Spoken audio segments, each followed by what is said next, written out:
vous êtes sur RTL. 7h-9h, RTL Matin. Amandine Bégaud et Yves Calvi. Bonjour Laurent Gérard. Bonjour Yves. Bonjour Mademoiselle Jade. Bonjour Monsieur Calvi, Voilà. Bonjour à tous. Bonjour Amandine. Belle Bonjour. Amandine, bah oui.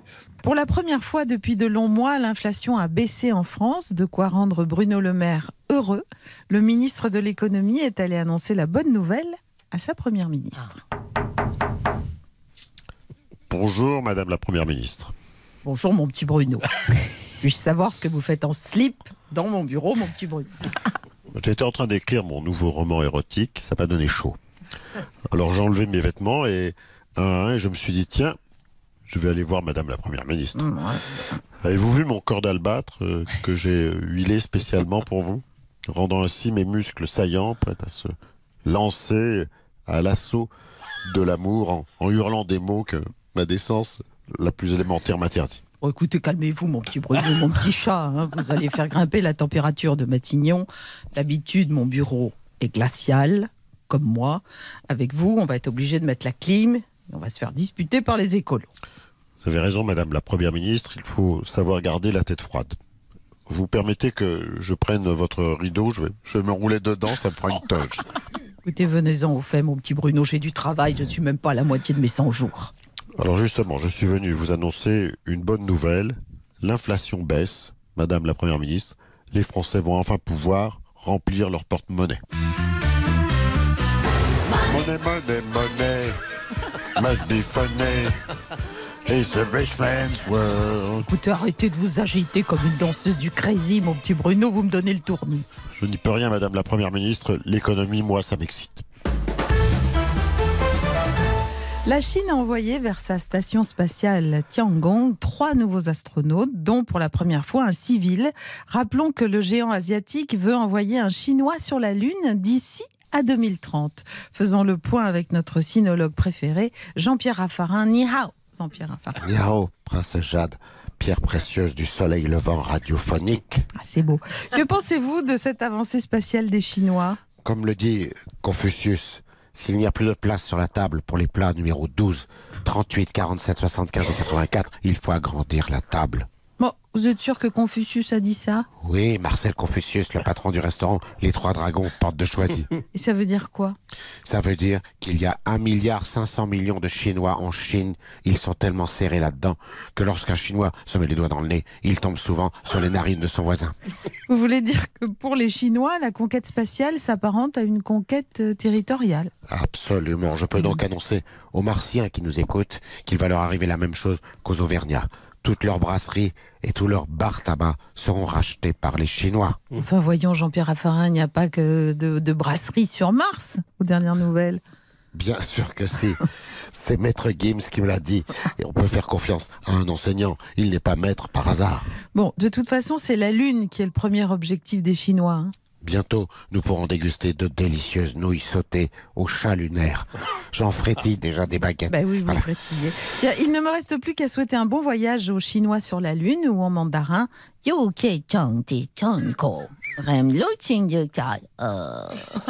Attention, mademoiselle Jade, vous avez confondu Zaïwood, c'est-à-dire dans ma avec Zainali, c'est-à-dire sur la. Souhaitons un bon voyage aux Chinois dans votre lune peut porter confusion. Bon, pardon.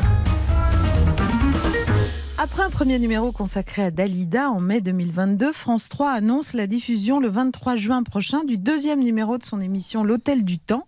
Il est avec nous pour en parler. Bonjour Thierry Ardisson. Oui. Salut les Dédés, salut les CD, salut les décédés. En effet, après Dalida, je vais ramener à la vie Michel Colucci, alias Coco, alias Luluche, alias Coluche. Oui, vous pouvez nous rappeler le principe de votre émission ? Ouais. Ben, le principe, il est simple. Grâce à une intelligence artificielle, je fais parler Coluche comme si c'était le vrai. Une intelligence artificielle, un peu comme cette fameuse ChatGPT dont on parle tant. Ouais. Sauf que moi, c'est un équivalent français de ChatGPT qui s'appelle Minette Geloufé. Oh non. Attends, je vais te faire une démonstration. Minette Geloufé, est-ce que tu peux me faire la voix de Coluche? Magnéto, Serge. Ah ben, en effet, c'est troublant. Mais quitte à faire parler Coluche, pourquoi ne pas carrément repasser des extraits d'archives de ces émissions? Les téléspectateurs seraient sûrement ravis de le revoir. Parce que si je fais ça, Laurent Ruquier va m'attaquer pour plagiat des enfants de la télé et j'ai déjà un procès pour plagiat au cul. Ah oui, un procès intenté par qui? Par les Marbory Rock Éclair, elle m'accuse de plagiat depuis que je me suis fait poser mon dentier en céramique. Notre ami Jean-Baptiste Guégan, sosie vocal de Johnny Hallyday, vient de sortir un nouveau single intitulé Les Frères du Rock'n'Roll. On en écoute un extrait.